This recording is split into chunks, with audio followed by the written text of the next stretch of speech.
Hey, what's going on? It's Bill Burr, and it's time for the Thursday afternoon, just before Friday, Monday morning podcast, and I'm just checking in on you. How is your week going? Is it going well? I am in gloomy, rainy Vancouver, British Columbia, home of the BC Lions, the Vancouver Canucks, and the fucking Westminster Dog Show. I don't know, there's someplace out here, Westminster, and I learned today that they do have a big dog show up here, but I don't think they are one and the same. I can't remember if Westminster takes place in Beverly Hills or in New York City, but all I know is that you have to be a particular level white person to be invited. I learned that because I thought I was white enough, you know, and they were like, oh no, you are not. And my dream of attending it was over. I just think it's funny. I like dogs, and then it's just funny when they get them, like, you know, all shampooed up and they're prancing around, you know. And I don't know. There's always like that thought of, what if the owner falls? Just adds to the tension, you know. Anyways, I'm up here in Vancouver. I'm having a great time. This past weekend, I went to a wedding. Awesome wedding. Tremendous wedding. Two people that should be getting married. They totally had the connection. Is there anything worse? Unless you're just really into Schadenfreude. When you go to a wedding and you just see two people and you're like, this fucking thing is not going to last the weekend. I've been to two of those. And one of them, the marriage lasted 2 years, maybe. And then the other one, as far as I know, they're still together. The first weird wedding that I went to, I think the bride was having second thoughts because the groom was standing up there forever. And then she just sort of walked down the hall. Walked on down the hall, right? Walked down the aisle with their dad, and did not have that look that, you know, somebody usually has on their wedding day. And then when she went up to the altar, the whole time they were doing the vows, she was laughing uncontrollably, which, you know, sometimes is just a form of nervousness. But they didn't even kiss. And as they walked out, they went ahead and kissed. But as far as I know, they're still together. And then another one was someone I was in business with when I first got into New York City. And I went to this person's wedding. And I remember we went out there. And the mother-in-law, we got there like it was traffic. And we got there right before the wedding was going to start. It was in the backyard of these rich people's estate, right? This guy married into money, and he wasn't rich, so I think they didn't like him. So we pulled up. She was outside walking the dog, dressed the way you would walk a dog. Like she wasn't really even ready. It was like sort of this nonverbal protest of what was going on in there. And that seemed weird. I was like, well, you know, the in-laws usually never like the fucking person their daughter's marrying. They never think that he's good enough, right? So it didn't really, you know, it wasn't much of a red flag. But then I just remembered when the groom, afterward, they got married, he went to give a toast as to why he loved his wife, and it was fucking brutal.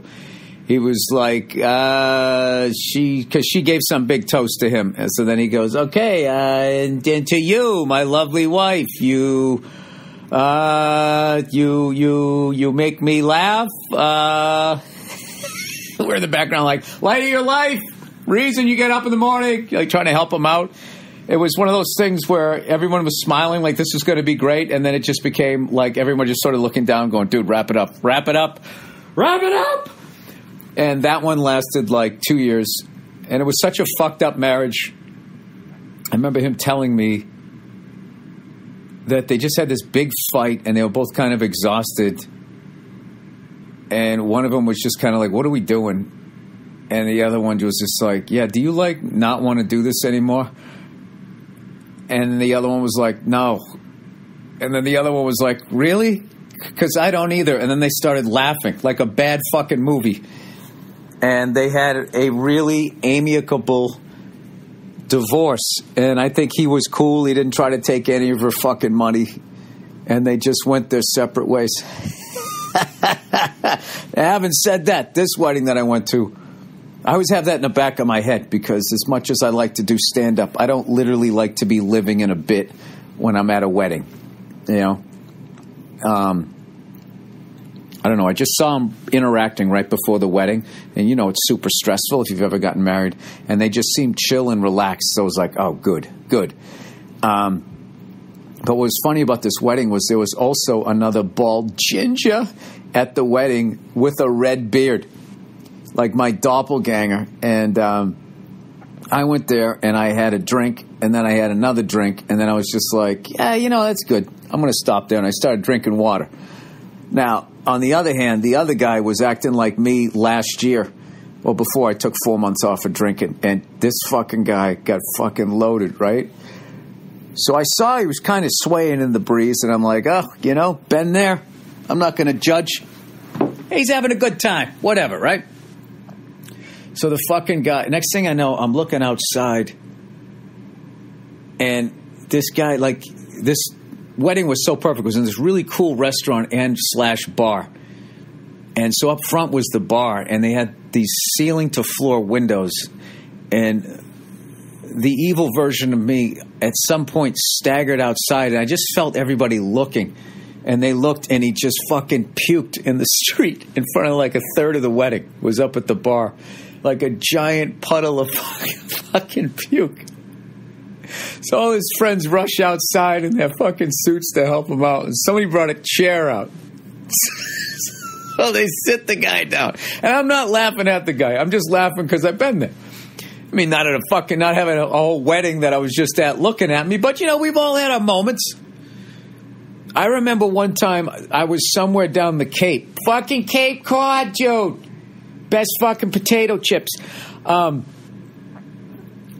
somehow passed out on a bluff that was headed down towards the ocean. I was just like in the middle of the day. And I forget where my buddy was. He was the one driving. He was somewhere else. Something happened with the car.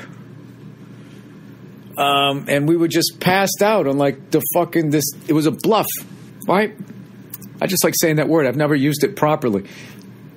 And all of a sudden I was laying there and the sun felt good and everything. I was passed out and like it felt like a day later. All of a sudden I just hear, and out there, that is where the Nina, the Pinta, and the Santa Maria came in back in 14 fucking blah, blah, blah, blah, blah. And then I heard this little kid's voice go, Mommy, why is that guy sleeping there? And there was like some sort of fucking tour going on. And I vaguely remember changing a tire, and I didn't put the jack underneath the frame, and it went like right through the floorboard.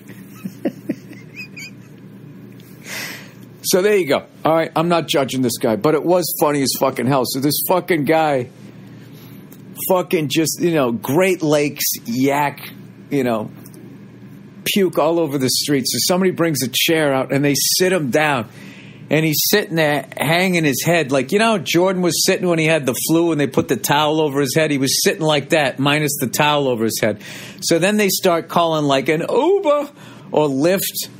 And these cars keep pulling up, and they pull up to this bald dude with a red beard sitting with his head hanging down in a giant puddle of puke. And everybody would just pull up and be like, yeah, fucking guy's not getting in my car. They would drive away. And it just became this thing like, dude, you got to move him down the street. You got to get him away from the puke. And anyway, somebody finally came along and took him home. But he was definitely the highlight of the evening. So I don't know who that guy was, but I want to thank him for the free entertainment. So anyways, let's get back on track here. I'm up here in Vancouver, and as I mentioned before, I don't know if I mentioned, I was talking to a number of people up here that listen to this podcast that fly helicopters, and one of them had access to the Cabri G2. I hope I'm saying that right. Cabri, or is it Cabri? I think it's Cabri G2, which is basically like the Robinson R22 that I fly, but it has, any safety issues that the Robinson may or may not have, that it does have. I'm just not trying to shit on it because I fly it all the time, and I do like that helicopter. These people took it to the next level. It's like the next iPhone, except it didn't try to, capture your fucking face. It was new and improved. So I wanted to try this thing out, and these people had access to it. So I was going to rent a car today and drive about an hour outside of Vancouver.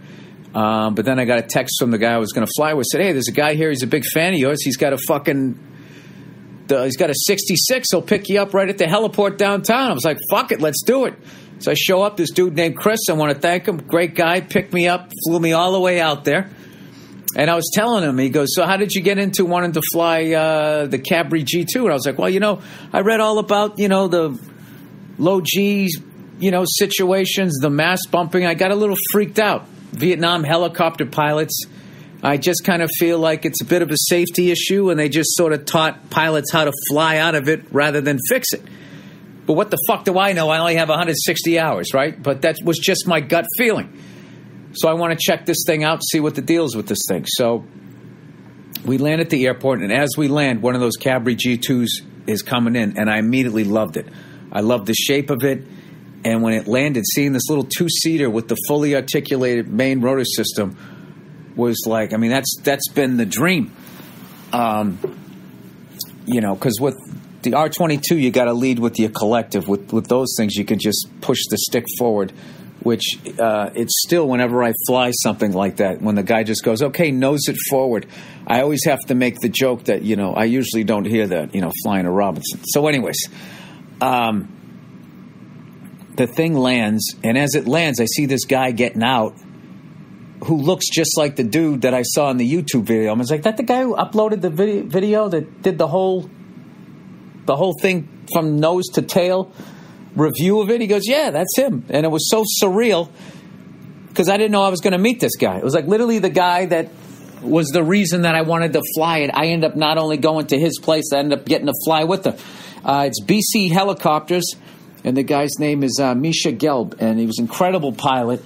He did an auto rotation at the end that was unreal. For those of you who fly Robinsons, there's no watching your RPMs going too high, too low. It's just, you just put the collective down and steer it. And he landed this thing like a fucking daisy. It was incredible. And so anyways, he was filming the entire time that we were flying. And I was flying horribly. I couldn't even hold a hover in the thing because the main rotor turned the exact opposite way. And as much as I told myself, ignore your muscle memory, just correct whichever way the nose is going. And it was also super sensitive. It felt like the sports suspension on a car, like a sports car, where it was so hypersensitive that I just kept overcorrecting. And then it took me back to when I had like under 10 hours flying and was just the first time trying to hold a hover. But of course, by the end, I got way better than where I was at. But by then, his GoPro had ran out. So you guys can have a fun time laughing at me flying this thing like a fucking salmon going upstream. It was pretty bad in the beginning, but I really, really loved it. And I got to fly. It was definitely a cloudy day and everything. But I thought it was kind of cool that it was raining out and all that, just to fly in something different. And got to go all along the whole skyline of Vancouver, all the way up to where all these rich people live and shit. And then we flew back, and on the way back, we flew up this riverbed, which I hope he keeps that footage. That's one of the coolest things I ever did. I felt like I was on like the Discovery Channel, like I should have been chasing a bunch of gazelles or something, or watching hippos, fighting alligators or something out on the Serengeti. It was amazing. And we ended up landing off airport up there. We landed off airport in just some farmer's yard. And that's when I was just like, the thing was all over the place when I was flying. But anyways, I just want to thank everybody at BC Helicopters. I had such a great time, and I will definitely be back. And for those of you who do fly, if you get a chance to check out one of those Cavalry G2s, they're pretty fucking amazing. And that's it. And then I got 2 more shows tonight at the Queen Elizabeth Theater here, and then I immediately go back to go hang with the family, because that's the new me, right? I fly in the day of the gig, and then I do the gig the next day, and then I immediately leave because I got my lovely wife and my daughter. I gotta get home too. So, if I only leave for like 2 days, I don't have that much guilt where you feel like an absentee father, you know. So, anyways, what time do we got here? That's 15 minutes, and I should probably do this read here. Okay, MeUndies, everybody. All right, you heard me talk about MeUndies, and you know that I am a big believer in their product. They're the perfect balance of comfortable fit. Every month they have new and exciting prints, and they arrive at your door in a fun bag. Now, when I was a kid, that was a term for titties. Hey, look at the fun bags on that broad. So I guess they arrive in a fun bag. MeUndies uses Lenzig modal in their Cabri in their underwear. It's sustainably sourced, naturally soft fiber that starts with beechwood trees. The underwear is made out of trees and ends with the most amazing fabric you've ever experienced. The results have been downright dreamy. Well, thank God. I wouldn't want to have my ball bag get stabbed with a splinter. MeUndies is so sure you'll love their underwear. They offer a 100% satisfaction guarantee. If you don't love your first pair, you get a full refund. That's a no-brainer. Get 20% off a pair of the most comfortable undies that you will ever put on. Fuck, can I get through a sentence? To get your 20% off your first pair, free shipping, and 100% satisfaction guarantee, go to MeUndies.com/Burr. That's MeUndies.com/Burr. All right, let's take a second to talk about the fucking Oscars. Congratulations to everyone who was nominated and everybody who won, but in particular, 2 people won. I don't know if you were paying attention, but 2 people that won an Oscar on Monday also do a voice on the wonderful cartoon F is for Family. Allison Janney, who did the voice of Mrs. Plasterware, she won an Oscar for the Tonya Harding movie. And then Sam Rockwell, who does the voice of Frank's nemesis, even though he's not even aware that he's his nemesis, Vic Reynolds, won for 3 billboards. So that's pretty cool. You know, I think that upped the ante of our show. The status, anyways. I know I'm throwing that in. Who does your show? Who do you do your show with? Oh, 2 Oscar winners. Allison Janney and Sam Rockwell, right? Laura Dern, Justin Long, Dave Koechner. I mean, I can go on forever. By the way, I'm really loving I don't want to jinx it, but this season 3. I know I'm teasing it early, but we've been laughing our asses off in the edit room. But I got to tell you, yesterday, I came in, landed, and I was really tired because I did a show the night before. Did Forrest Shaw's show down at the Improv, and I had a beer or 2 at the end of the show, and I didn't get home till 1 in the morning or something like that. And then my daughter gets up at 5:45, 6 o'clock. It's hilarious, you know. You just come downstairs. You can't, at this point, the reason why I drink so little now is I don't know what happened. If I have like 1 beer or 2 beers, the next day, my daughter wakes me up and it's just I feel it. So I'm waking up just not hungover, but just feeling less energized. And, she's talking all this gibberish out there, and I just open the door. And the second I open the door, she just goes, "Hi."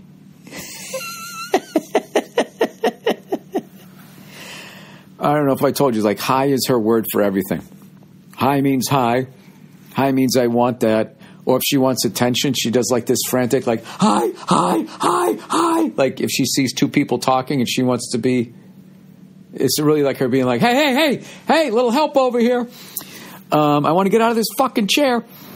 So, anyway, so I didn't get a lot of sleep, and then I had to go to the airport, and then I flew up. And whenever you fly in the plane, it's always like everybody wants to sleep except for that one person who has the window open, and then I can't fall asleep. So I get to the hotel, and I'm like, all right, I'm just going to lay down here for like a half an hour. And I had South Park on. Speaking of, animated shows, just total next level, absolutely fucking hilarious. And I was watching this episode where Cartman had stolen a bunch of votes. And I fell asleep, and I woke up a little later, and I opened my eyes, and South Park was still on. I didn't realize that they had a marathon going on. Like, they did like 3 or 4 episodes in a row. Long story short, my pickup for the 7 o'clock show is at 6:20. And I am asleep, and all of a sudden the phone rings super loud in my room, and I open my eyes, and it's pitch black in the room, and I was like, oh, fuck. And I was trying to find my way out, and I couldn't. I literally opened the door that went into a closet, and then Verzi called me, and I saw it was 6:30. And I literally just threw my clothes on, didn't even iron my shirt, got to the venue, sipped a little throat coat tea, and went out on stage. Had a great set, though.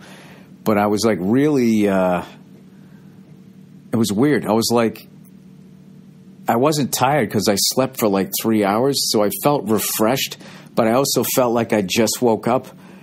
So, I don't know. The first 10 minutes of the show felt like an outer body experience, but I've never slept like that close up until like almost like missing a show or something like that. But fortunately, it went well. I don't know. That kind of went nowhere, I almost missed my show, but I didn't. And then the show went well. Like, did I really need to fucking tell you all of that? Was there a reason for that? I apologize if this recording sucks. I bought an external mic for my iPhone that Kevin Shea, the hilarious Kevin Shea, who came on my show. That's right. Came on the Monday Morning Podcast, promoted his special, and told me all about this mic, going, I love this fucking microphone. I'm going to have to talk to him about it because I ordered it off the internet there, the interweb, and it was only $20. I'm like, how the fuck is a microphone that only costs $20 going to be good? And guess what? It isn't. It fucking sucks. So I must be using it wrong because Kevin Shea's a smart guy, so he's got to teach me how to use the fucking thing because it sounds worse than if I just hold the phone up like I am right now, if that makes any sense. But anyways, oh my God, I have to tell you this fucking stupid T-shirt that I saw. And there's like some corporation up here, selling clothes, one of those fucking clothes place. And on the mannequins, they have all these fucking political T-shirts about equal pay for women. And it says like enough is enough and something about equality and all that. And it's just like, I just can't, like, these fucking assholes. It's like, you are the guys not fucking paying people. Like, why am I getting a fucking my voice cracking here. What the fuck are you? How do you get off selling those fucking shirts? And I don't understand why these feminist groups don't go in there and be like, okay, you're selling enough is enough T-shirts. Why are you selling? Well, let's look into your fucking history of paying people. That's like this new fucking thing. What it is, it's not a new thing. This is what people always do. When a movement happens and they get freaked out by it, what they eventually do is they join it. And once they join it, they have like a level of control, or they could just act like they fucking agree with it. So then, like, nobody's looking at you like you're a problem. You just sort of send it down the line. Like, no problem here. Look, we have enough is enough T-shirts. I actually have an enough is enough thing. Enough is enough as far as just going after what guys do to women. How about we balance it out, And on all the shit that fucking women do to guys. Oh, that'll never happen. Oh, you can't do that. If you do that, then you're a fucking sexist. We're going to fix the male-female dynamic by only examining the behavior of men. Because the ladies are perfect. I would love to know what sweatshop makes those enough is enough T-shirts. Where the fuck has Michael Moore been lately? Well, actually, it's a T-shirt sold here in Canada, and God knows he blows everybody north of fucking Minnesota. He just thinks like Canada can do no wrong, despite the fact it's one of the most overtly racist places I've ever been to. The entire country, you know what I mean? But all you got to do is put on a silly hat and take some syrup out of a fucking tree, and then Michael Moore is just like, oh my God, these people are amazing. Bill, why would you do that? Why would you have such a nice, friendly podcast and then, just have to pick on, punch up, Bill? Why can't you punch up? So what I've learned here about Vancouver, other than it's beautiful and that they like buildings that look like the buildings that Godzilla steps on. I've noticed that. There's a lot of money from China here. I don't know what the fuck happened in China, but some sort of crackdown happened, and there was a bunch of rich Chinese people where they were just like, oh, fuck, we got to get our money out of this country. And they started buying up property along Sunset Strip, bunch of places in the United States, and evidently here in Vancouver. And I gotta commend Chinese people with money. Those people know where to fucking buy, Although I think Vancouver's smarter than L.A. with the global warming, with all, it's lush land up here with all the water, lakes and everything. It's absolutely beautiful. I don't know. It must be incredible to leave China and come to Vancouver where you can actually have space. But then it'd be weird because you'd miss your country, right? But, I don't know, just having been over there, how crowded it is and how dirty the air is, it's got to be fucking incredible, because I think it's incredible just coming up from L.A., and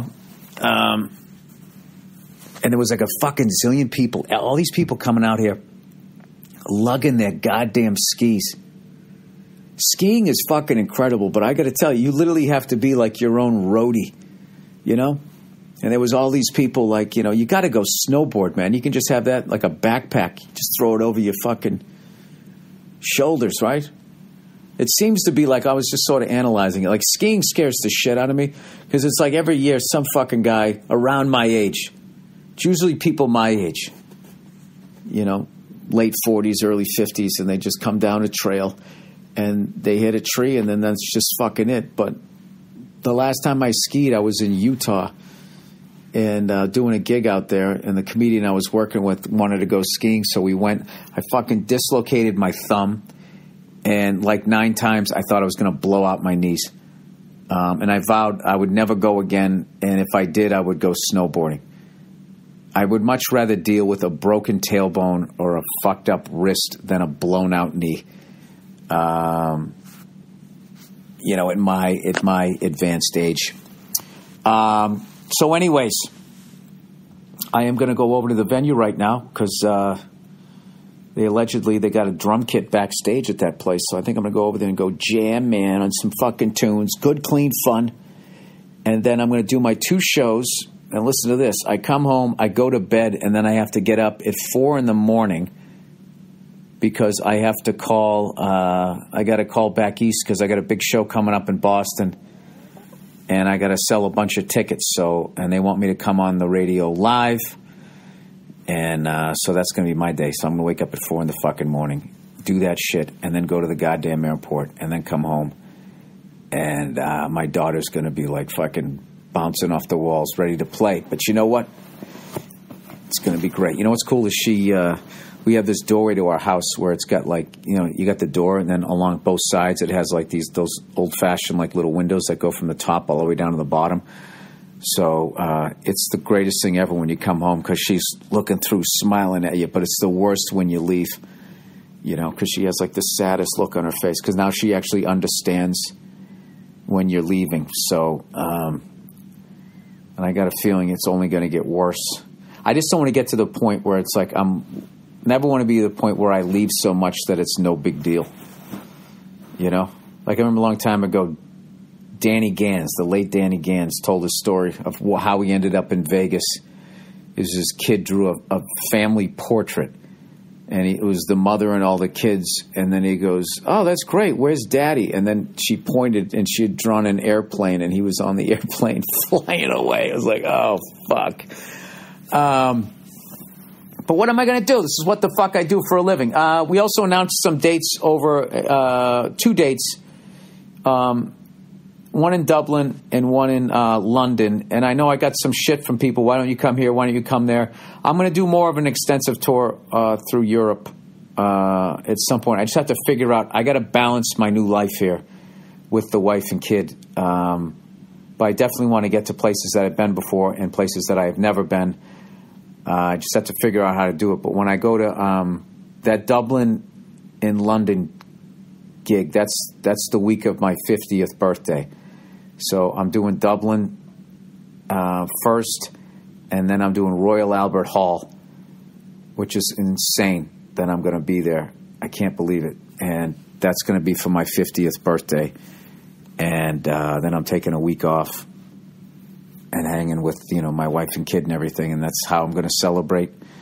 I'm turning 50, man. What the fuck? So I don't know. A lot of my friends didn't make it this far, so I'm not going to bitch about it, but it's a big number, okay? Hey, it's a rough one, all right? All right, well, that's the podcast. Thank you guys for listening, and thank you to everybody up here in Vancouver. They came out to the show last night and are coming tonight. Amazing crowd last night, and I think it's going to be more of the same tonight. Have a great weekend, you cunts, and I'll talk to you on Monday.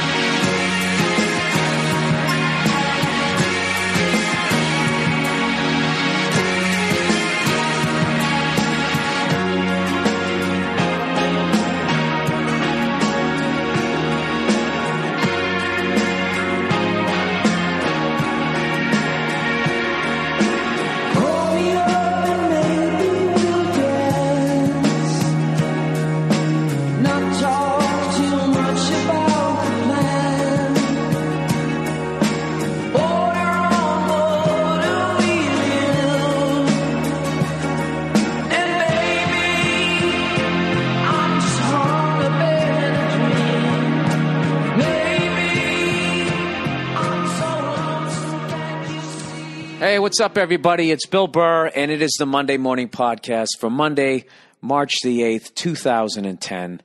Oh, my God, could you believe the Oscars last night? I can't believe that Kelly Wiggin Twattenface didn't get Best Supporting Cunt for Let's Make a Fucking Afghan in the 1800s. Do you know I'm actually still in San Jose right now, and I was supposed to have a show tonight. I'm actually recording this on Sunday. I was supposed to have a show tonight, but it got canceled because everybody evidently is watching the fucking Oscars. I can understand if you're abroad and you want to watch that shit. I get it. That's like your Super Bowl, where you get to sit there and watch the different dresses and which couple is with which couple and who just broke up, and are they there with their new boyfriend or girlfriend, and oh my God, did they ignore each other on the red carpet and look at some fucking twat's yank back face as she talks about their shoes. I get that. But where the fuck were the men in San Jose who had enough fucking balls left in their relationship to be like, you know what, I'm not going to your stupid fucking Oscar party.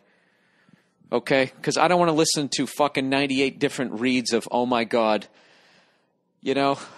oh my God, why is she wearing that dress? Oh my God, she looks so beautiful. Oh my God, that was like the best speech ever. Huh? Is that what you did? Are you sitting in your cubicle right now as a man? Is that what you did last night? Because if you did, you should be hanging your fucking head. Huh? What happened? Let's go down memory lane. Okay? Go all the way back to high school when you still had a set of balls between your fucking legs. Remember that? They were brand new and they were ready to go. I got a question for you. Where the fuck did they go? Because you definitely didn't have them, men of San Jose. Because you weren't at my fucking show last night to the point it had to be canceled. Granted, I'm not going to lie, about a fucking month and a half ago, a married couple came out of a bar, got into it with a bouncer, a cop showed up, and he fucking tased the dude's wife and shot the guy in the abdomen, and the dude damn near bled out right in front of the Improv here. Look it up online. They got the picture. You know, after there's a shooting, they clean up the mess. There's always the fucking old ketchup stains on the sidewalk and a couple of articles of clothing. And then it's fucking hilarious. And then right next to it, they had the marquee, and it still said Eddie Griffin.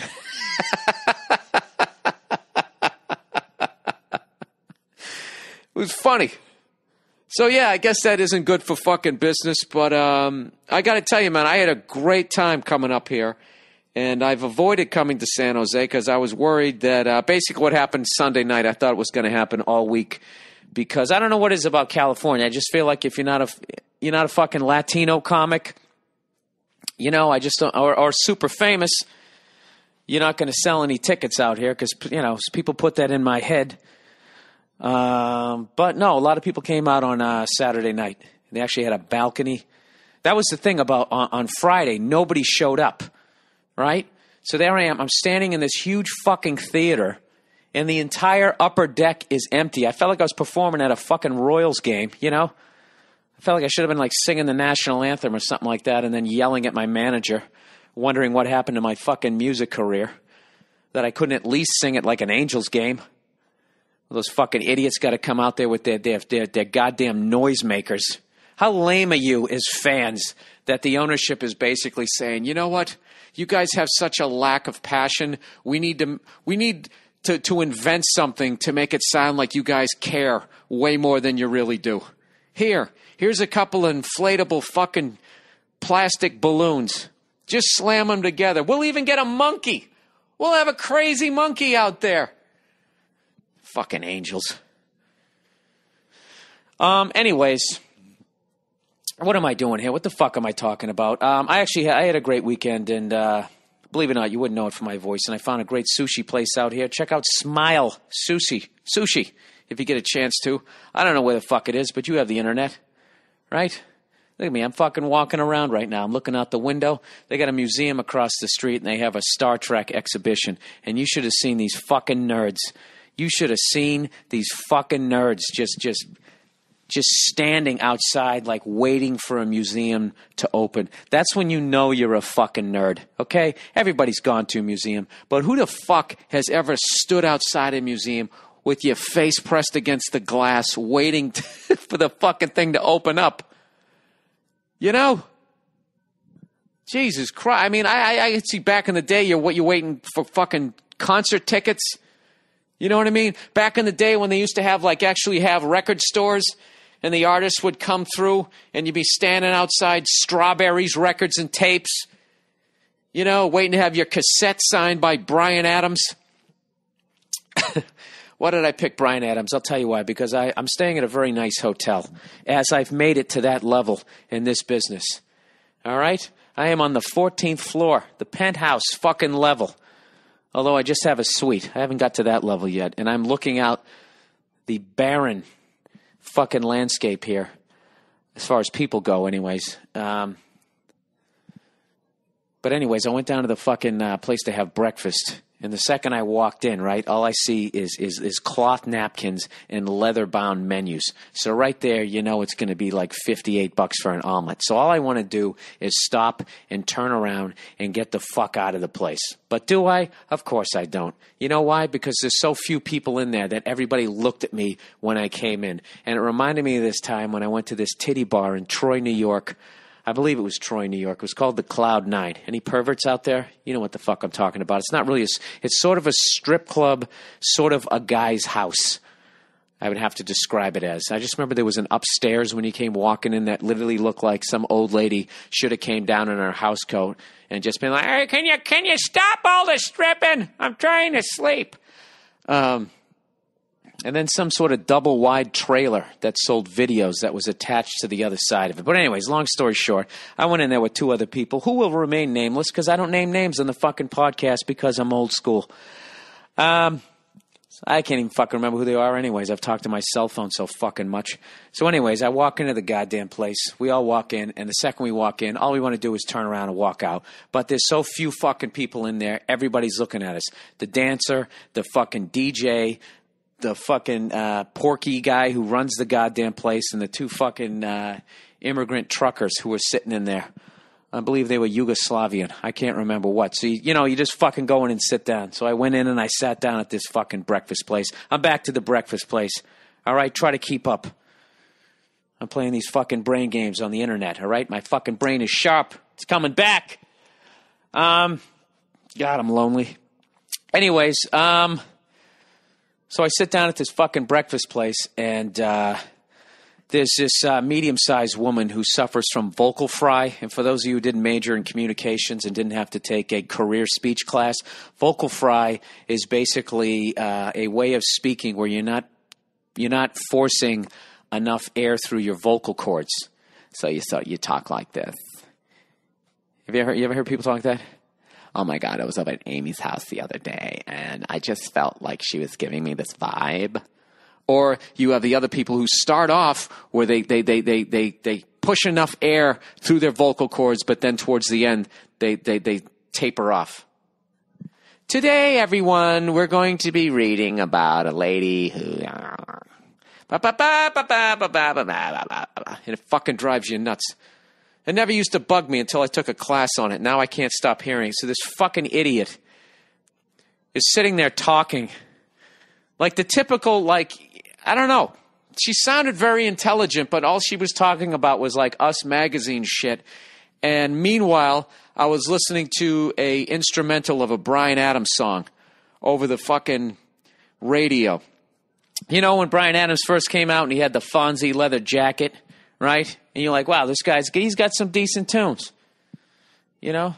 Got my first real 16. Remember that? Remember when you were so young you thought that actually rocked? But it wasn't bad for pop. And then he just fucking jumped the shark where he's just like, you know what? I can't fucking do this anymore. My face is breaking out. I can't fucking do it anymore. I'm just going to sell out. I'm going to write a song for chicks. Richard Marx can do it, so can I. And then he had that song, Look into my eyes. La, la, la, la, stick it up your twat. That song. I can't tell you. That stupid fucking song they used to make receptionists tear up all across this country when it would come on in a dental office. They had an instrumental version of that going on as I ate my fucking scrambled eggs and listened to this fat fuck talk about Little House on the Prairie with vocal fry. So that was probably the low point of the weekend. I don't even know what I'm talking about. You know what? I did want to hype. I wanted to hype. Jesus Christ, that was only 10 minutes. There's no fucking way I'm making this one. This one's going to be short and sweet, everybody. Or short and mediocre, however you want to fucking call it. Let's hit the refresh page. Let's see how the Bruins and the Penguins are doing. Bruins need to win this one. Got to make sure we make the playoffs so we can fucking lose in the first round. Still 1-1. After 2 periods. 2 friends of mine, Billy Gardell and Randy Bauman, are at the Penguins game right now. Randy Bauman from Jim and Randy Show, WDVE in Pittsburgh. Have a fucking listen. They're sitting there talking shit, texting me, talking shit, you know, right before the game about how the Penguins were going to kill the Bruins. You know, we're having an off year. And lo and behold, you know, an hour goes by, there's no shit talking. So I go on the internet, and there it is, 0-0 after the first fucking period.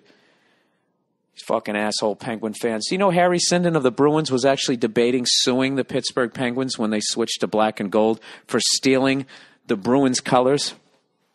You know, I'm going to pause here and let the people in Pittsburgh exhale and be like, the fucking Pittsburgh Steelers are back again. The Bruins have been around since before the fucking Steelers. And the Steelers back in the day used to basically have yellow uniforms. They had that big, stupid yellow helmet. That's what they had. All right? And the only black you had was a couple of little stripes. That's all it was. Back then when you played the old 23 skidoo, the long pass, when you were doing that shit. So I don't want to hear it.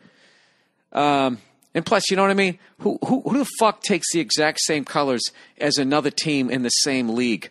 Okay? You started off with your gay little baby blue fucking penguin. You know, first of all, you're penguins. Why am I talking shit? I'm going to get hit with the obvious. When was the last time you guys won a cup? 1972. Then shut the fuck up, Bill. Fine, I will. All right? You just keep enjoying that fucking whiny pussy. He's not a pussy, but have you ever seen... I haven't seen anybody whine the way Cindy Crosby whines since fucking... He's like Danny Ainge on skates. If Pau Gasol played fucking hockey and was a good-looking guy with full ruby red lips from Nova Scotia... All right, so whatever. Let's hit refresh again. Did they at least make the end of the fucking period here? Come on, Bruins. There we go. The end of 2, 1-1. What do you got to say now there, Billy Gardell? Fucking cocksucker. All right. What was I trying to say here? Oh, I know. I wanted to hype his one of the fans here on the podcast, who will also remain nameless, has started a fan page for the Monday Morning Podcast. Okay, so I'm actually going to the next level with this podcast. A lot of times I make references, and people don't have time to look them up, or maybe you don't want to go all over the internet trying to figure out what the fuck I'm talking about.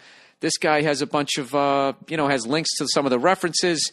He does all that Photoshop stuff. He does all that computer stuff that I don't know how to describe. But basically, if you'd like to check it out at the end of the podcast, or maybe follow along, you can go to a page called www.themmpodcast.com. www.themmpodcast.com. No spaces, okay? And there you go. I'm hyping that for the week. See, this is why I don't hype shit. Now whatever flow I just fucking had is out the goddamn window. What else did I do here? What I like about San Jose is it is actually a hockey town. Like, in my hotel, they have the NHL channel, and I was sitting there watching Hockey Night in Canada, which is Saturday night.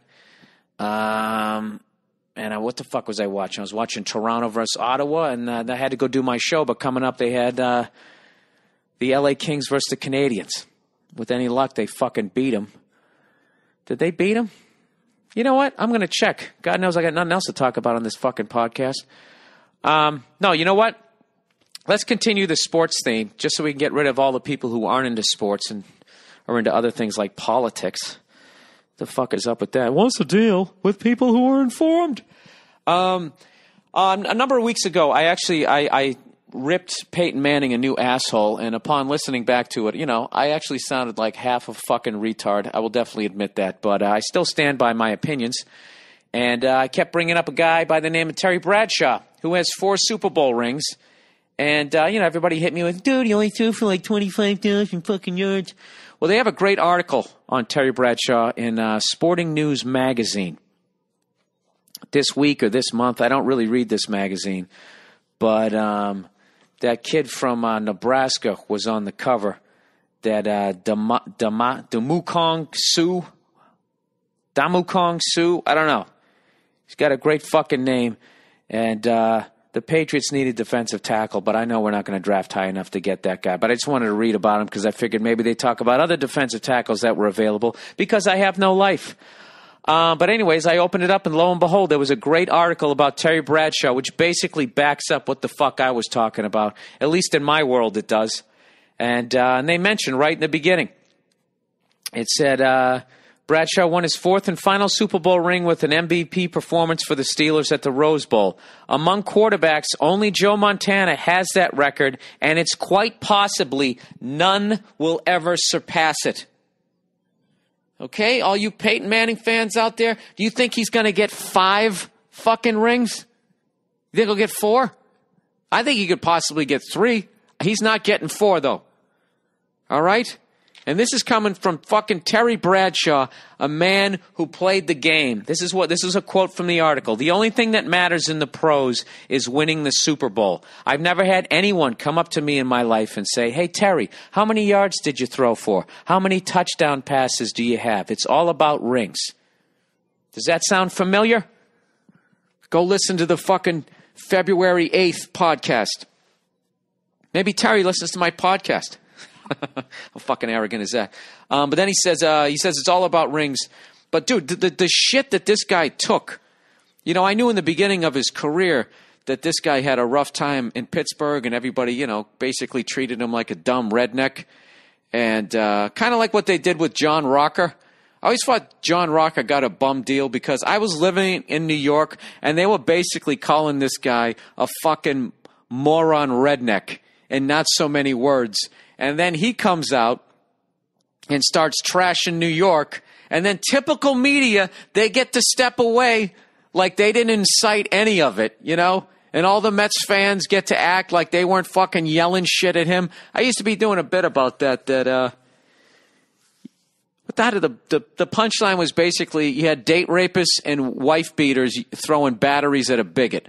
That was my little fucking social commentary on the John Rocker incident. Let me get back to this shit. Not supporting anything that John Rocker said, but you know what I mean? It's like, if you're going to fucking throw rocks at a hornet's nest, yeah, I don't know. Did I almost just say you're going to get stung? You know what I almost just created there was one of those southern fucking expressions that I love so much. Faster than turkey shit through a tin horn. I'll tell you, that boy fuck a rock if he thought a snake was under it. Anybody from down south can just send me a whole list of those fucking things. Have I already done this on the podcast and I don't remember?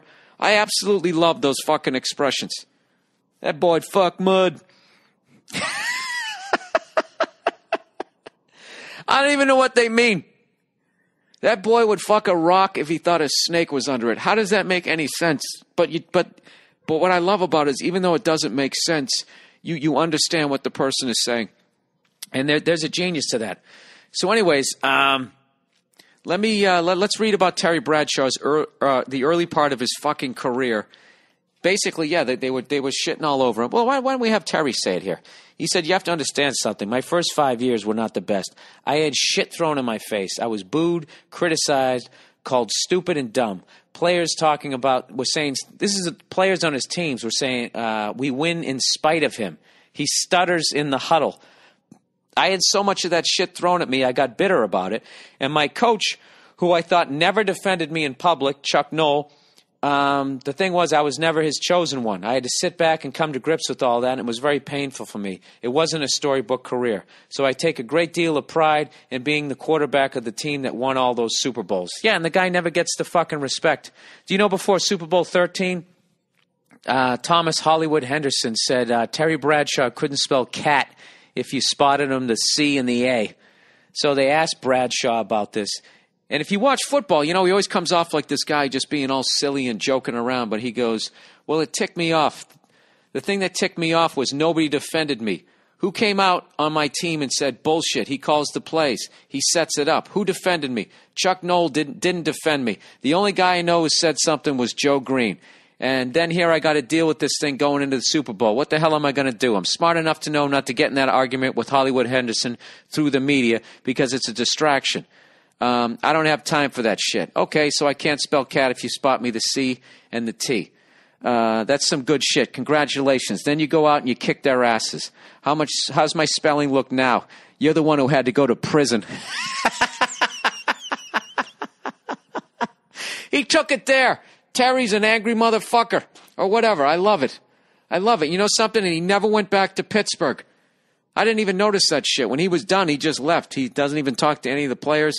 And he goes, it's kind of a failure of my personality. I don't know. It's a really interesting article because if you watch him on whatever the hell the show is called, the NFL pregame, he still plays it up like he's this, this country boy. But he isn't. He's fucking sharp as a tack. And he didn't like the way he was treated in Pittsburgh. And I enjoy that. Considering those guys, how seriously they take their team and their fucking quarterback who gave him 4 Super Bowls. He treated him like such shit.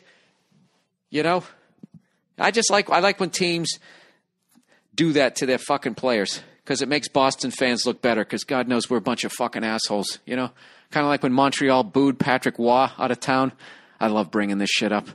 And then he goes out to fucking Colorado and immediately wins a Stanley Cup and then 4 years later wins another one. I love that. Now Montreal hasn't been a factor since fucking 1993. I love that too. It's over. Their last dynasty was 1979. They dominated a 6-team league that spilled over into the expansion 6, and then everybody got their shit together, and you haven't heard anything from those motherfuckers since, and they're still walking around with their chest puffed out about some shit that they did back in the Three Stooges era. It's fucking over. 30 years ago. It's been 30 years since you guys dominated the fucking NHL. All right, so get off your goddamn high horses. All right, that ought to get me a couple of emails. Okay, let's continue on with the podcast here. Here's a couple of videos if you want to watch. This is one that I wanted you guys to check out. There's a video, if you're a Van Halen fan, go on YouTube and check out Van Halen, and it's the song And the Cradle Will Rock. If you just search that, a bunch of videos will come up, and click on the second video down.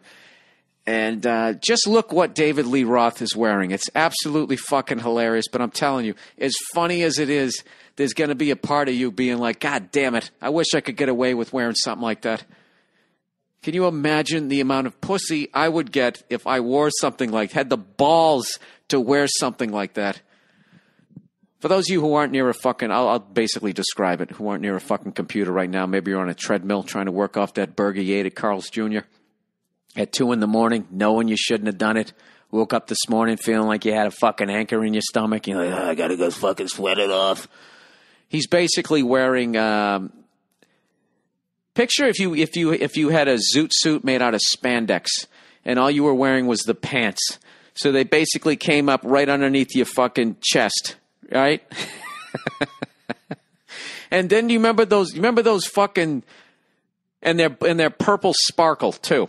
All right? And then that's it. You don't have anything else on other than, do you remember those boots that those whores used to wear in Aspen in like the late 70s, early 80s, where they look like they skinned a woolly mammoth? He has on white woolly mammoth snow boots. And the greatest thing is the crowd is just fucking staring because it's early on in their career. I don't know if it's from another country. I have no fucking idea. I haven't watched it in a while, but I was just remembering it, and I wanted you guys just check it out. Jesus Christ. I told that fucking story in real time. All right. Here's another one. Another YouTube video somebody sent me. It says, check out Dwarf Midget's Killer Muay Thai. Muathai. This is basically it's very very accurately described. It's one guy is a dwarf, and the other guy's a midget or a little person. That's the new weight class that they invented, a little person, and they are they're fighting somewhere. I'm going to guess in maybe the Philippines, and it's a Muay Thai fight, and it starts off funny, then you think it's fake. Because the midget keeps hitting the dwarf with the exact same fucking punch. The dwarf keeps trying to knee the midget in the chest, and the midget keeps coming with an overhand right. And I kept thinking, why the fuck does he keep throwing the same punch? This must be fake. But then I realized that the boxing gloves on the midget actually go beyond his elbow. So he couldn't throw a hook if he wanted to. And then after that, it just becomes sad. There's something about the dwarf's face where he just really looks like he's physically in pain. The midget has, he's still got that Christmas twinkle in his eye. He seems like he's having a good time. He's got a little bit of swagger in his waddle. He's probably getting some pussy after the show, And that's a good question. Would you ever let a midget bang you, women out there? I know some guys have banged a little person, but I was just wondering, you just laid down on your stomach and you just felt like that. Oh, God. That wiggling 8-year-old riding you from behind. Do you know how long your hair would have to be so you could actually pull it in that position? Why am I being such an asshole this week? I don't know why. All right, next YouTube video. I'll tell you why. Because I don't have a fucking show. I don't have a show tonight. I'm waiting to take a red eye. JetBlue, back to JFK. Not looking forward to going back to New York this time of year with that fucking weather. I really have not missed the winter whatsoever. That's a big thing they ask in the East Coast. Don't you miss the 4 seasons? What, Frankie Valli and those guys? Huh? Is that what you say? Do I miss the 4 seasons? No, I don't. I like it. I like being old and being in the retirement community that is Los Angeles. I like it. It's, you know what, LA is like, it's like Florida for somebody who's still middle-aged, You go to Florida to die. That's the last place I'll go. Go out there, get me a gator boat. That's what I'm going to do. That's how I'm going to parachute out of my life. I'm going to, I'll probably get a divorce and just say, listen, I'm cashing in my chips. I can't do this. We had kids. All right, it's fucking over. They're out of the house. What are we going to do, stare at each other for the rest of fucking time? So I sit there watching you slowly gumming those waffles that you used to be able to tear through and an English muffin in a minute and a half. Now we sit here for fucking 37 minutes. So I watched, I don't want to live that life with you, okay? We had a great time. I give you a high five, but I'm afraid I'm going to break your shoulder. And then I'm going to go down to Florida, and I'm just going to get one of those fucking boats with the fan on the back, and I'm going to give Everglade tours. is I'm going to play some Pantera and some AC/DC. I'm going to have an affected Southern accent. And that's it. And I'm going to live off my DVD money, even though it won't exist anymore. And I'm going to dress all in khaki. Okay, let's continue on. The next YouTube video that you can look at is there's one called Public Access TV Hosts Bombarded with Prank Calls is the name of it. I don't know if this is the right video. Somebody sent this one to me, and I accidentally deleted it, so I just by him describing it, I think this is the one. So look it up, and it's basically a guy in public access trying to talk about gun control, and it's such a low budget that, you know, it's not it's basically live, and he puts his phone number up there. So somebody calls in, realizes that it's live, and tells him to go fuck himself, and then the entire audience, like a bunch of goddamn children, call in, and all they're saying is just the dirtiest shit that they can basically think of. And the best guys are the ones who actually start talking about gun control for a minute. So this guy actually feels like he's having a discussion. And right as the guy starts to engage with them, they tell him to go fuck himself. So if you're an angry prick like me, it's actually a nice one. So with that, I have been on Lumosity.com for all of last week, trying to get my BPI score to go up, which is, I don't even know what the fuck it stands for. Basically, the higher the number you have, the less moron. I don't know. I was going to say retarded, but I don't like using that word, even though I've already said it 5 times this fucking podcast. The less dumb you are, I guess, or the smarter you are, the higher it is, right? I got confused in the middle of it. I don't know. I'm worried about my brain right now, everybody, because it's feeling fuzzy, and I think a lot of it has to do with talking on my cell phone too much, and I'm trying to cut down on that like a cigarette smoker. And I've been going to this website, Lumosity.com. It has these games that challenge your brain. They're fucking awesome, and they got everything out. Any type of stuff that you could be thinking of. I don't know if I talked about this last week, so I'll kind of blow through it. It's Lumosity, LUMOSITY.com. Somebody else also suggested one that was, I don't know how to read it because it's a website here. That's all. I don't know how to say it here. It's www. No spaces here, POSITSCIENCE. So it's POSIT Science, POSIT Science.com. And they have these brain games, and I really think in a number of years, that's right, I did talk about this last week, that they're basically, instead of having all these exercise shows at night that involve, getting fucking abs and all that type of shit, they're actually going to be selling stuff late at night that's going to be basically crunches for your brain. And I would recommend it. It's kind of been my new thing that I do out here. I told you I've been trying to learn how to write with my right hand. I tell you about that shit? I'm a lefty. And this comedian was telling me about this book that he was reading, that if you actually do things with your opposite hand, it opens up different areas of your brain. And so I've been doing that, I'm writing with my right hand. I've been throwing shit around my hotel room with my left hand. I'm kind of fucked up where I kind of jump back and forth. Play guitar lefty, I play drums righty, I play sports right-handed, I write left-handed, I can use tools either hand, fucking rub one out with the left, but in a pinch. Okay, let's plow ahead. So this is the type of shit I've been doing. So I've been learning how to write with my right hand, and my handwriting with my right hand looks like my handwriting in like 4th grade. Looks like if I was in the 4th grade and I just saw a ghost. That's the way it looks. It's looking very spooky. But I've also been trying to learn how to become a better speller. I just, something, like I always make fun of the fact that I'm a fucking moron. And like Terry Bradshaw, I definitely play up my stupidity, but there's definitely a seed of, or maybe some people would say a deep well of stupidity that I actually have. And most of it is out of just laziness.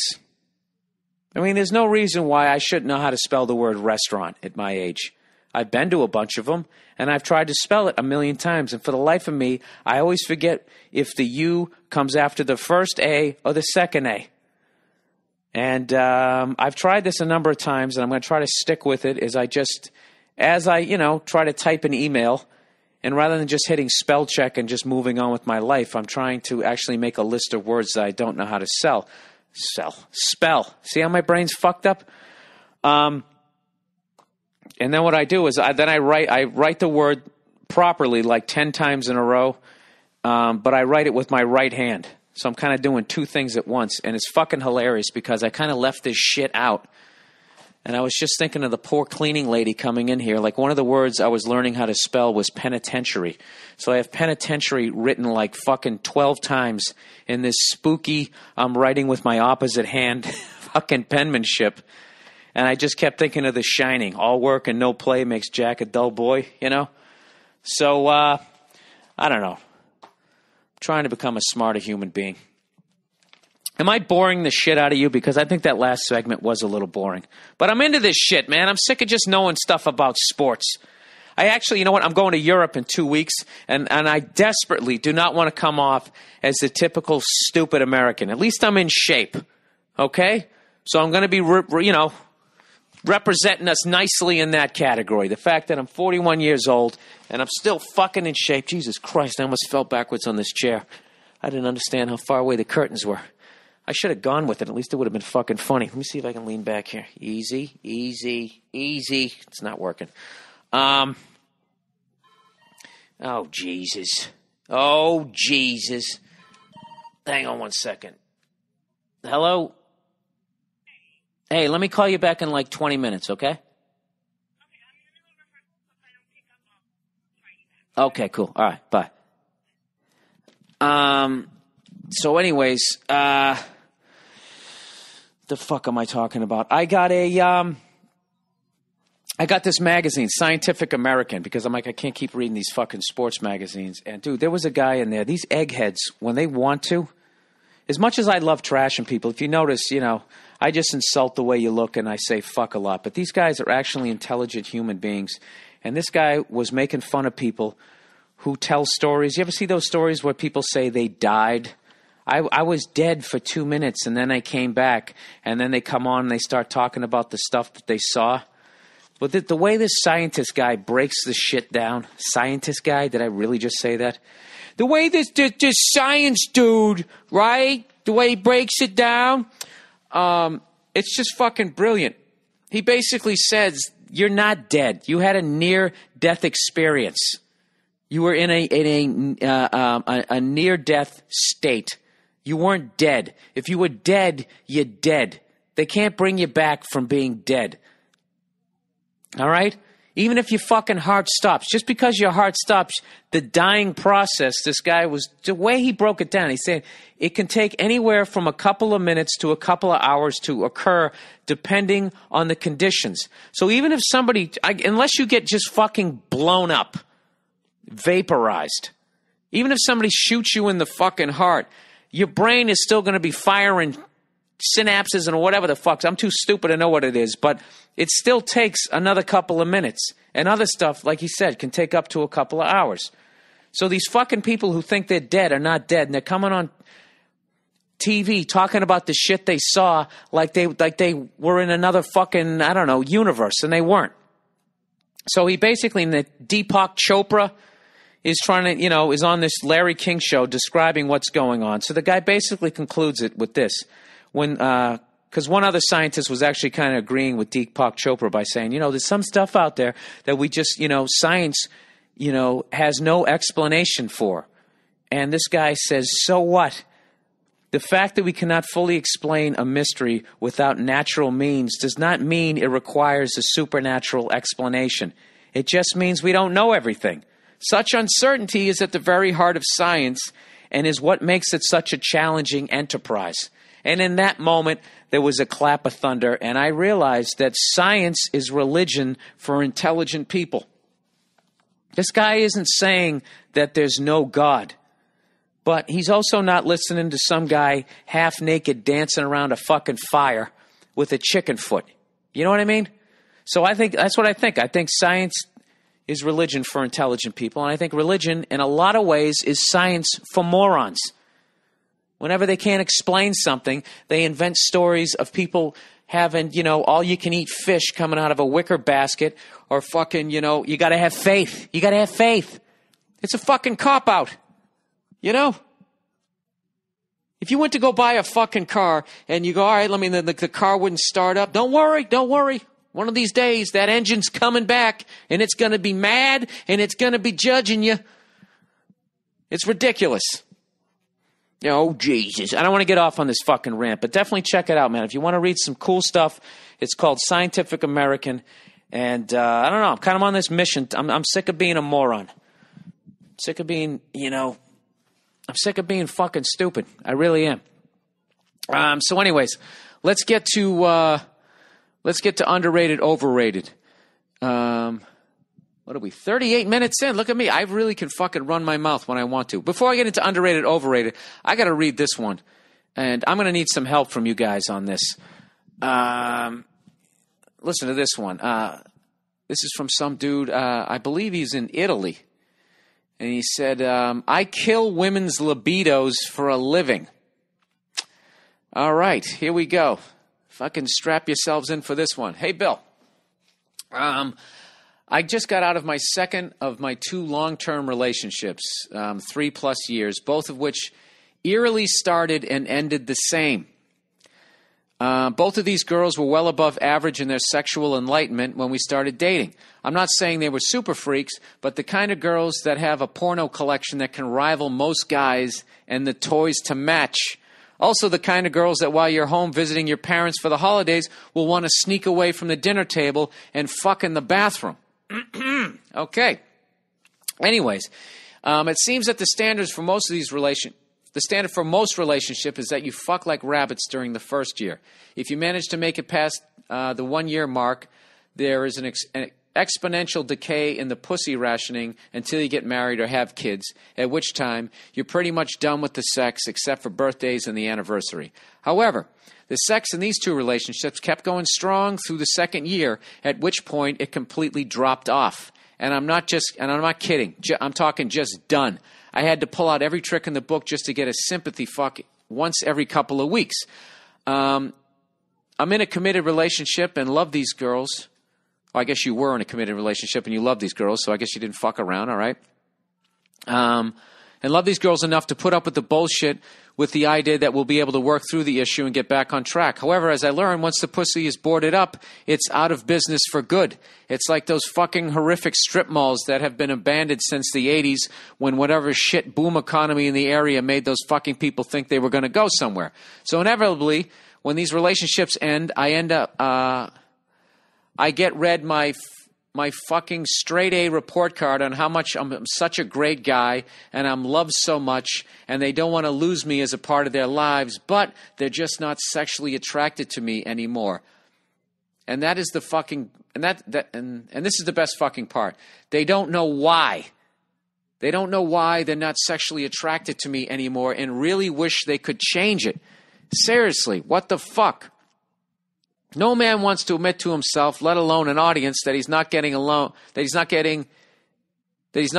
done between the sheets. However, I can honestly say that I do all right. I'm no fucking Ron Jeremy, but I get the job done. I would understand the plight of these women if I was fur blasting them. I don't know what that means. What does that mean? Just jumping on them like an 18-year-old, pounding away?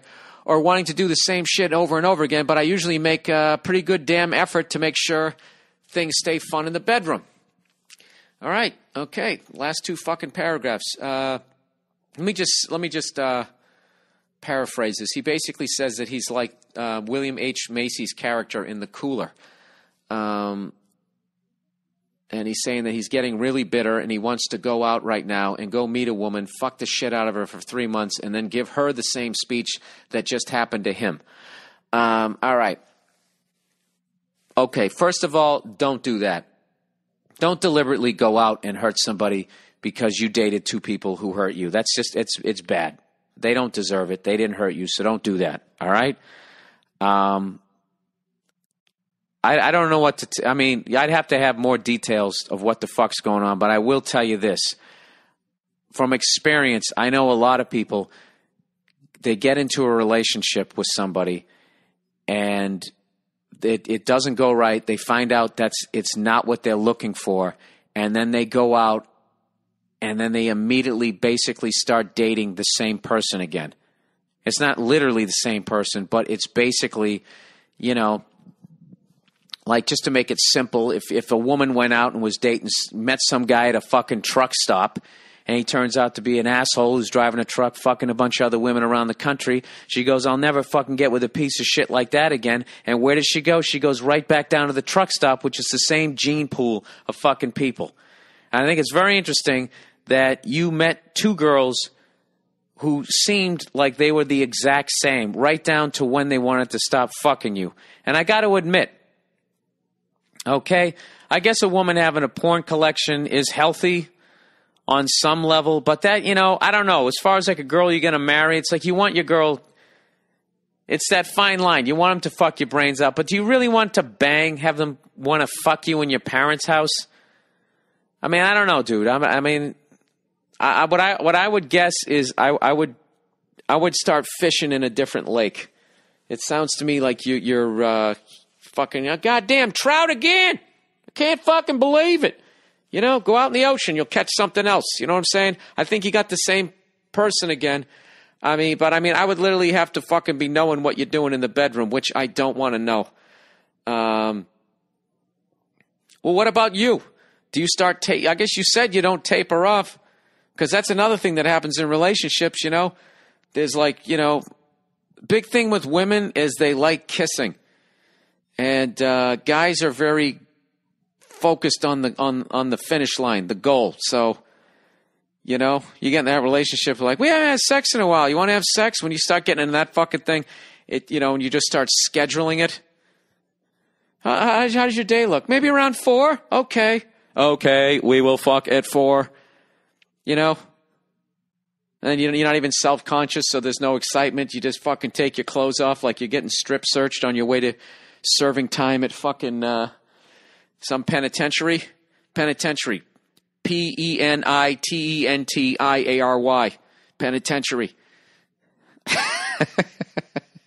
Sorry, it's one of the words I learned this week. And I was trying to remember Rikers Island, and I couldn't at that point. So, dude, I don't know what to tell you.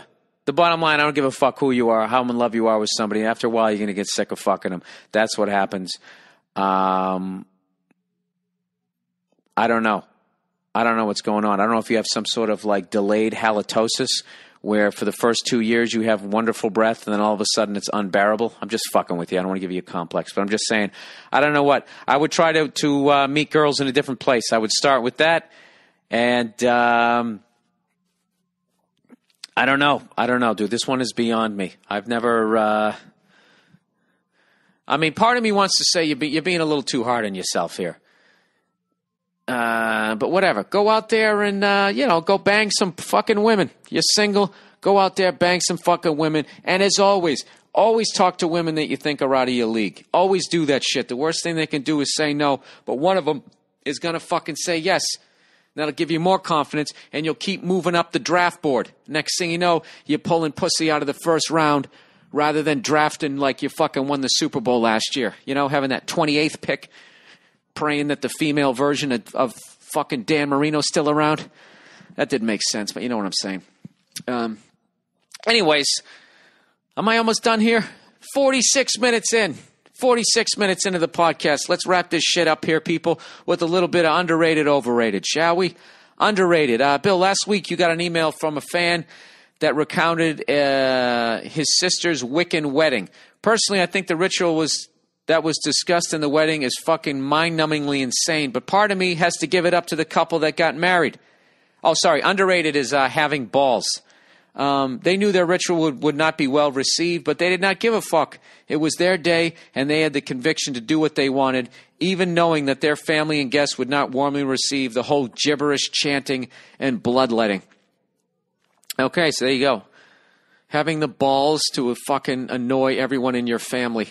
Another quick thing. Here's something. People are traveling to Boston. They know that I grew up there, and I also fucking travel around the country. And this guy said, "Hey, Bill, I'm going there with my wife. She used to live there, but I would also, so she knows where to go. I'd like to know, have you tell me where the fuck to go." I'm paraphrasing, obviously. I haven't lived there since 1995, dude. So I'm going to try to tell you to go to some of my favorite places from back in the day. I would go to Cappy's Liquors on Route 1 in Saugus, right before, get a good six-pack in you, maybe some Michelobes, and then go up to the Kowloon, get some fucking Chinese food. And, of course, another great liquor store out in the Boston area is out in Brockton, Massachusetts. Go to Blanchard's Liquor Store out by the Westgate Mall. You might want to check if that's still there, but I know the bowling alley is. That's a great place. Go out there and put on some Flock of Seagulls and try to talk to some chick with way too much, who drew a triangle of pink on both of her cheeks. I'm just fucking with you. The Penalty Box. Go to a Bruins game. Go stop by the Penalty Box. That's a good bar. It's really alcohol-based. Stay away from the Freedom Trail. Okay? Stay away from the Freedom Trail. I don't know about you guys, but there's nothing more boring, to me anyways, than the Revolutionary War. It is mind-numbingly boring with the old weaponry. It's like, it's like the original Atari. After you saw this PlayStation shit we've been doing for the last, 50 years. So, you hear that shit? She's singing again. Wait a second. Wait for it. The fucking guy in the violin. Can you hear it? You probably can't fucking hear it. All right. And somebody sent me something in. This is the last thing I'll tell you guys before I'll tell you all to have a good fucking week, as I always do. Trying to end on a nice positive note. Hey, let me hit refresh here just to see who's winning this fucking game. Come on, refresh. Jesus Christ. Isn't it unbelievable how quickly your fucking computer gets old? It's like cool for the first fucking week, and then you download a couple things, and then it's like, it's like Brad Pitt at the beginning of that movie where he played the old baby. Anybody see that movie? I don't think I've ever laughed so fucking hard in my life. When that guy came in and he was trying to get some pussy, and he hears, "Arr!" and he looks down, and there was that little old baby. You want to talk about killing a guy's libido? The fuck is going on with my computer? Oh, I didn't have the thing. I actually have dial-up right now, if you can believe it. That's probably another one of the problems. All right, here we go. Come on. Oh, you fucking cunts. 2-1 Pittsburgh. 8:04 left. I like it, though. I forget the name of the guy, but we have a new defenseman. Maybe that'll help us and make up for the fact that we don't have Phil Kessel anymore. Even though for some reason a lot of people don't like him. So anyways, this guy sent me, this is the last thing I'll read you guys. This guy sent me something about, I was talking about when you're going to go buy things and people ask for your phone number and all this fucking information, and it fucking creeps me out. Every time they do that, I just think that they should play in the beginning of that Iron Maiden song, The Prisoner. You remember that from the 80s? Do you remember how that thing went? Information. You remember this? The new number 2. Who's number 1? You are number 6. Most psycho laugh ever. I am not a number. I am a free man. Can you imagine if your fucking dad would laugh at you like that back in the day? Be like, son, how many beers did you have tonight? You're just like, I just had 2. Right? And you just fucking, all of a sudden the lights start dimming, it's going to be over. So anyways, this fucking guy, did that make any sense, by the way? I don't know. I'm fucking sitting here with one microphone, no headphones, in a fucking hotel room. This is what you get. All right. So this guy said, Bill, can you believe how much fucking information people are willing to give away to strangers for no reason? He goes, I got my hair cut the other day, and the first thing they say to me before hello or what can I do for you is, the first thing out of the gate is, what's your phone number? So I say, why do you need my phone number? She says, so we know who you are when you come in. Which is bullshit, because they don't know you when you come in. They still have to ask what your goddamn number is. See, you gotta love someone who actually fucking uses their brain. So anyway, he says, I don't want to give you my number.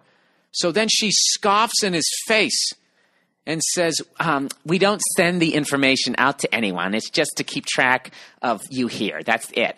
And then she says, then the guy says, the guy wrote this really badly here. So then I guess he responds to, that doesn't make me feel any better. You don't need my phone number to cut my hair. Then this slag does this fine whatever that sounded exactly like your exaggerated impression of a dumb broad. Then she goes, how about your address? Dude, this is fucking, You know what? All these corporations are sharing this information to figure out exactly what you buy, when you buy it, what you like the best, so they can just fucking, I don't know what. You know? Jack the prices of this shit up. So anyways, she goes, how about your address? And the guy goes, what are you going to do? Drop the haircut off at my house? Just cut my fucking hair. Now there's 3 people in line behind me in this worthless tub of cum. Jesus. Leans around me and says, I guess to the people behind him, sorry this takes longer when they, then he writes they, don't give any information. And then he says sarcastically, oh, I see. I'm the one complicating this transaction. And it's not even her fault. It's her. And it's not even her fault. It's her corporate creep bosses and all the fucking sheep that let people do whatever they want. Sorry this is so long. Well, you should apologize to my listeners because they had to listen to me read it. Yeah, man, don't give those people your fucking phone numbers. Don't give them your address. I do that. Can we get your phone number? No, you can't. We're not going to do anything with it. That's fine. That's fine. I know you're not going to do anything with it. I don't want you to have my phone number. What, are you going to call me up and see how my fucking haircut's going? Is it still short, or do you think you need an adjustment? Did I tell you that story when I went into CVS? And that guy who looked with the Pee Wee Herman haircut? There was two foreigners in front of me. They barely spoke English. And he asked if they wanted one of those Save cards. And they said no. And he goes, that's all right. I'll just scan one anyways. And he scans it. So I walk up and I'm ready for this guy. He goes, do you have our little Save card? And I say, no, I don't. And he goes, well, I'll just scan it anyways. And I go, no, I don't want you to. And then he scanned it. And I said, excuse me, what did I just say to you? I just said I don't want that, and you scanned it anyways. Why did you just do that? And he goes, it's all right, I'll unscan it. And I go, what do you get, like half a cent for every person that you get, that you get on the fucking list there? And he goes, no, I don't. And it's like, really? Is that why you can't make eye contact with me, you fucking piece of shit? He probably didn't even unscan the goddamn thing. I don't understand people who help out corporations. I just don't. Have they done anything to demonstrate that they give a flying fuck about you or the drinking water in your town? Don't help those cunts. I mean, you can if you want to, but I think it would be a better world if these fucking pricks did know every goddamn thing about you. Pretty soon you're going to walk in there and they're going to fucking ask if you can they can just bug you like Gene Hackman in The Conversation, right? All right, dude, I don't know what the fuck I'm talking about. You know what? I'm going to go down and listen to this lady sing her songs so I don't have to think. There's a nice little crowd down there. There's got to be at least 26 people down there, which I think in downtown San Jose actually constitutes a mob. Maybe somebody will get tased and shot in the abdomen. I don't know what. All right, that's the podcast for this week. Thank you guys so much for listening. I am currently revamping my website, and I hope that everything's going to be up to speed. I recently went over 10,000 people on my mailing list, so I'm really excited about that. And if you want to know what's going on, especially if you see, when I switched over to lip syn with the podcast and all that fucking shit, if you were out of the loop, it's because you weren't on my mailing list. I'm not sure. How funny is this? How funny is this? How fucking hypocritical am I? I just said don't give your phone number out to these cunts, and now here I am asking for your web address. Why do you people listen to this? I'm an idiot. All right, I'll talk to you next week.